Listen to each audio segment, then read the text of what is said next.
one of the most feared buildings during the years of communism.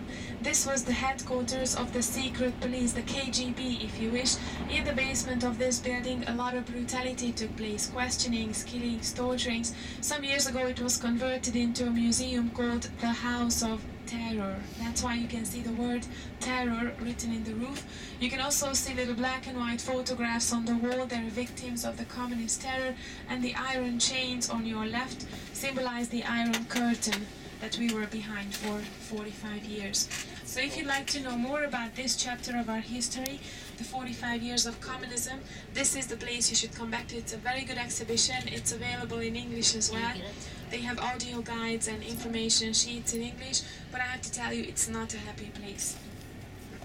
It's very heavy to digest, to take it all in.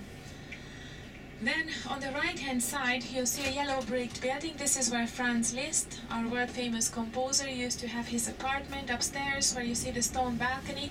This is where he composed a lot of beautiful music and where he gave a lot of free piano lessons. Now it's the Franz Liszt Museum.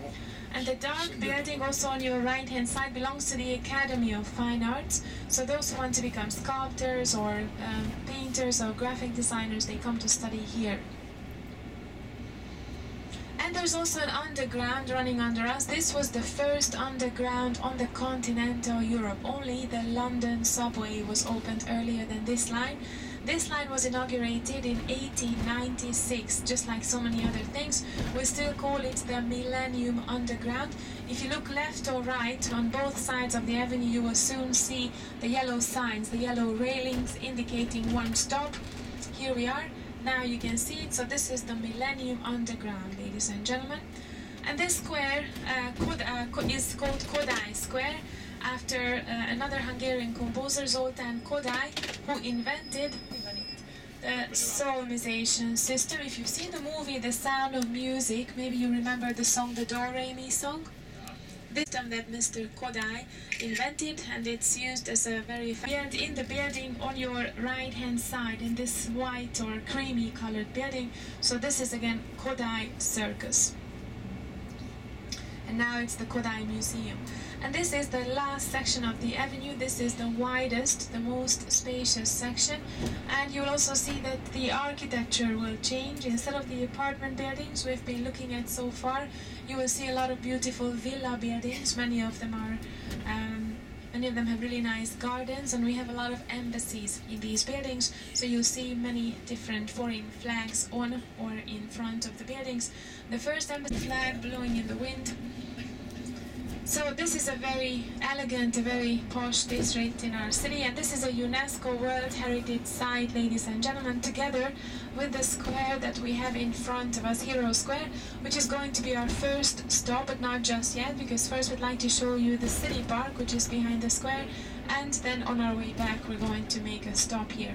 But the square, as you can see it in front of us, summarizes and symbolizes the 1,000 years of history that we celebrated in 1896.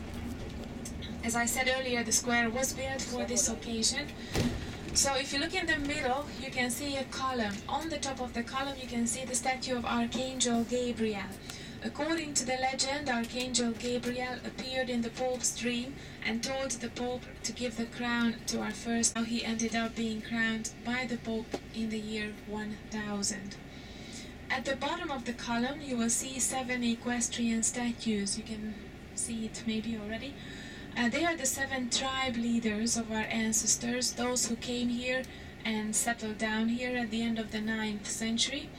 And you can also see 2 semicircular colonnades holding the statues of our most important kings and rulers from the 1,000 years of history. And to make the square perfectly symmetrical, there are 2 museums here also, one on each side. The one in front of us with the Corinthian columns just under the sun, this is the Kunsthalle, or Arts Hall, housing mainly contemporary modern art exhibitions. And the one across the square on your left hand side, this is our Fine Arts Museum, ladies and gentlemen. So again, in about 10 minutes time we will be back here. You'll have a chance to get out of the bus and to take some pictures. But before that, we would like to drive you around the city park, which is in front of us, which has a number of attractions. I'll point them out one by one, and maybe you'll find something interesting for you for the second half of the day or for the next day or two. There is a little artificial lake on the right hand side, which we normally use for boat riding, and there are paddle boats there as well. But now that we're getting ready for the FINA World Swimming Championship, this will be used for something else. You will see that there is a permanent pool, and stands are built there because synchronized swimming with some other venues as well.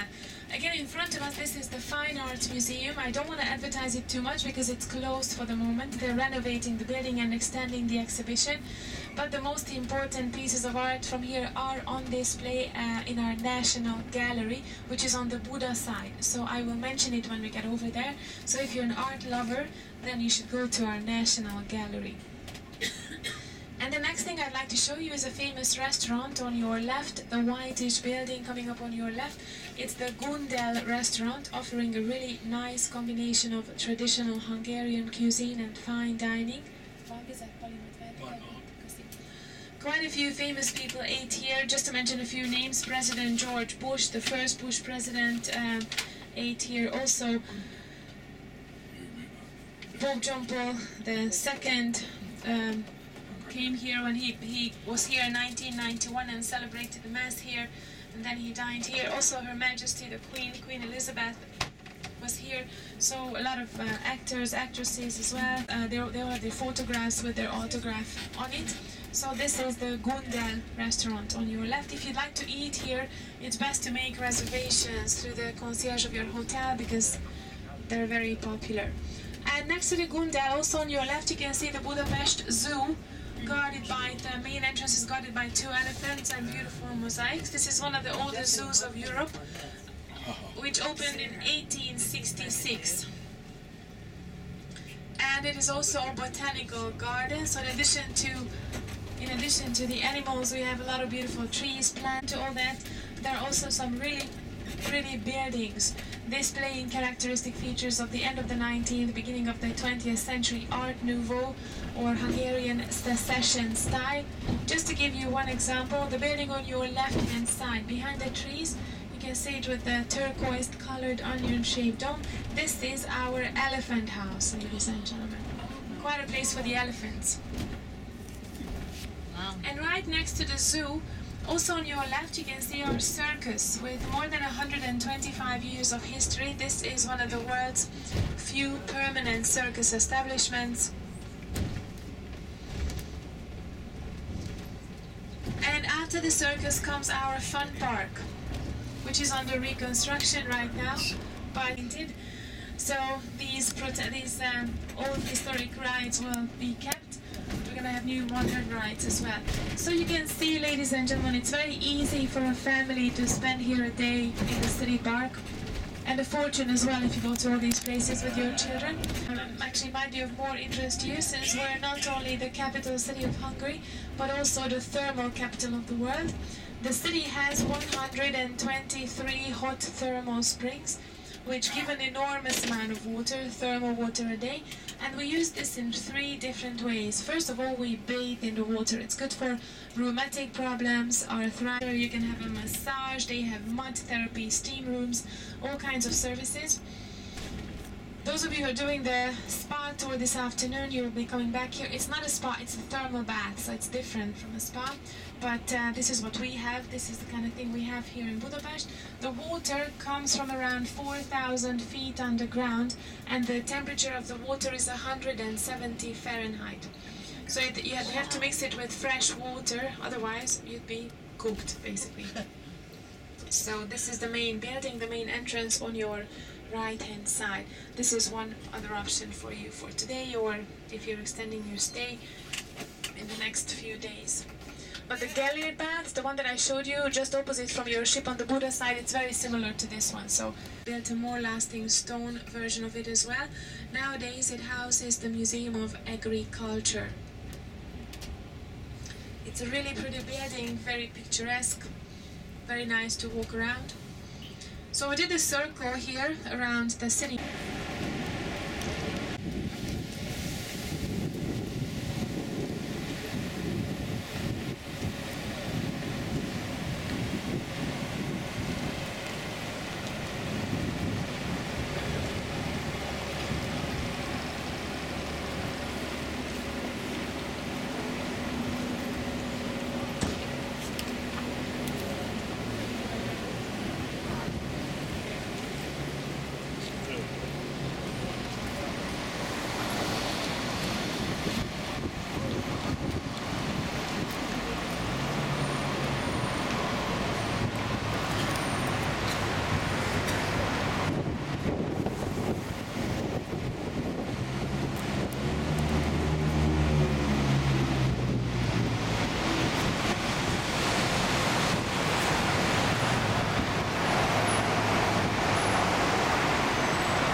These are equestrian figures in the Hero Square in Budapest.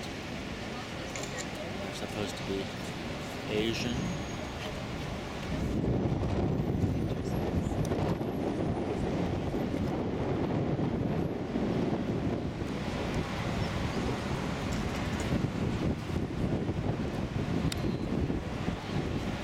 This one is peace.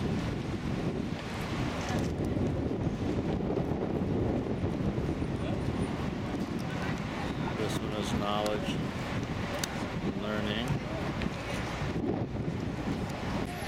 And that one is work and wealth.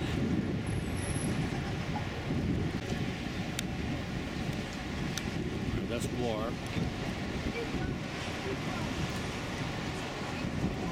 That's peace. And it's knowledge.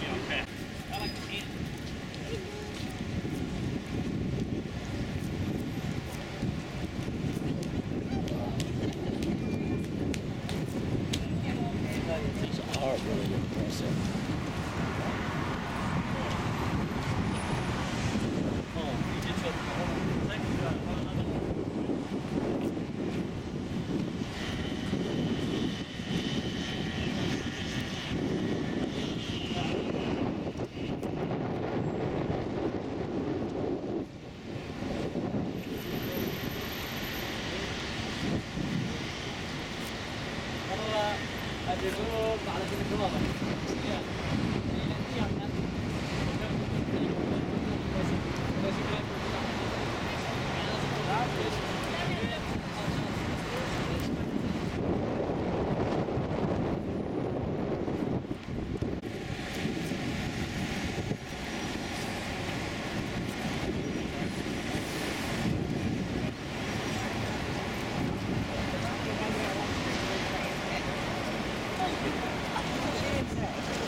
Oh, I know. In general, let alone right here.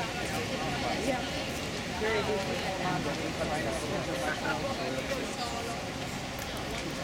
Older I'm not me. Oh, I trip over my own 2 feet. That's why so often I trip over and I'm like, oh, where is he now? I've got like track myself. 8 or 9 screws in that leg. Oh my god. I have screws in Oh, I can see here. Where I trip and go. Right, right. This one was just walking along a path.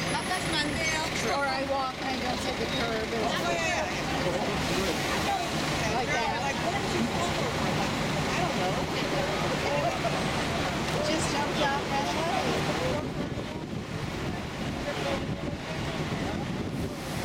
No, I didn't think so. Thank you. Alright, I'm sure we can figure out how to get over. Maybe.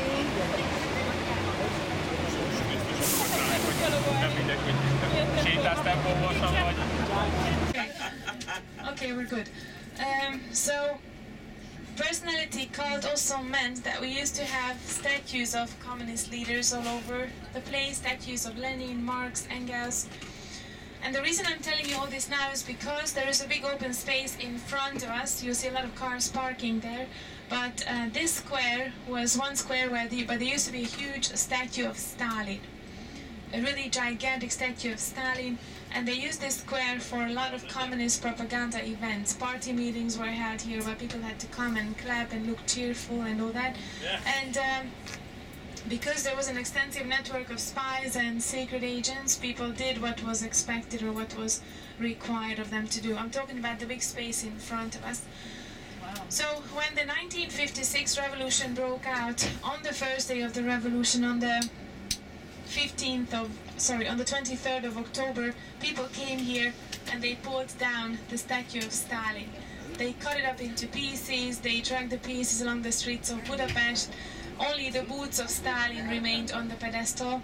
And then for many years they called this square Boot Square, unofficially of course.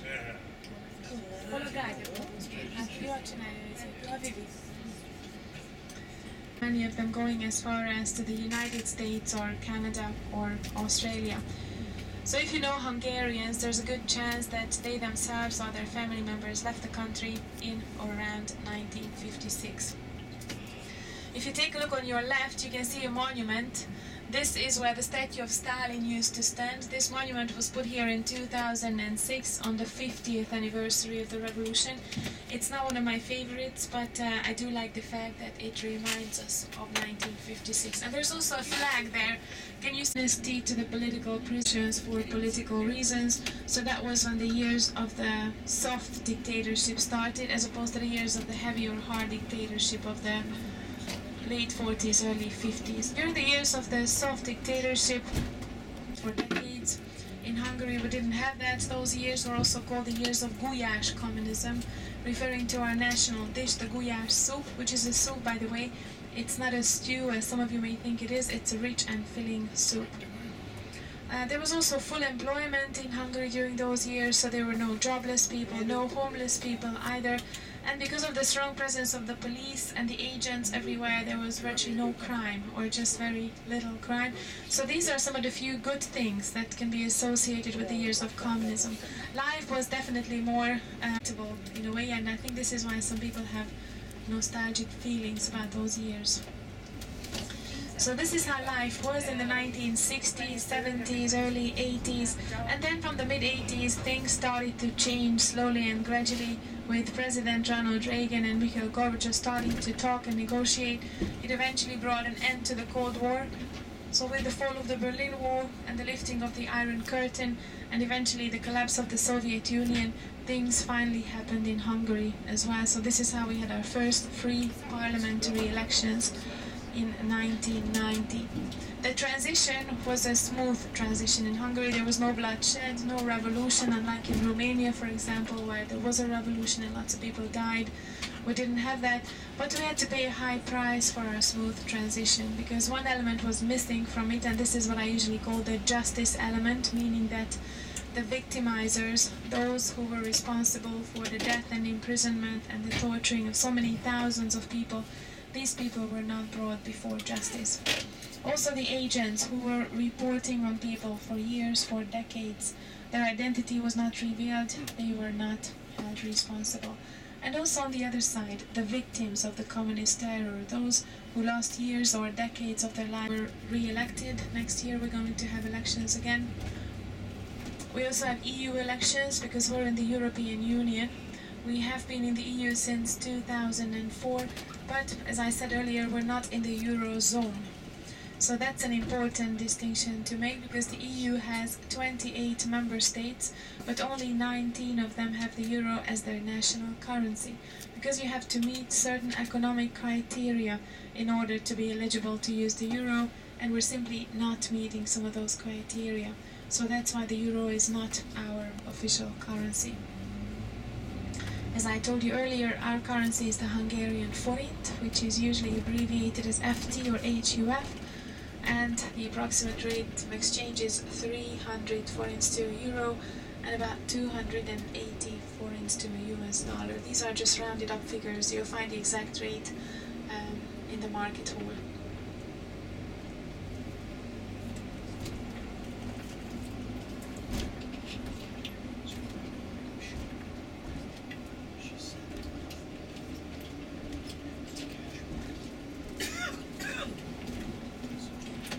So this is district number 7. We have 23 districts altogether. 17 are here on the Pest side and 6 are on the Buda side. So this is the busier, the more densely populated side. The population of Budapest is 1.7 million people.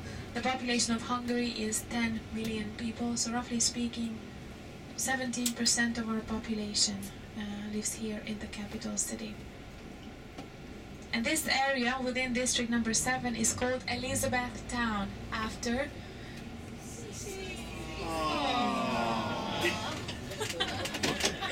That's right. Michael would be so proud. His favorite was Elizabeth? Yes. He always made us say, Oh. So sad. Oh. So you're all in Michael's group? Yeah. In Vienna, or is it contagious? In Munich. So what did he tell you about Elizabeth, other than, oh? Too much. Too much? Okay, I'm not going to talk about her anymore. It's interesting. She was really popular here. Bothers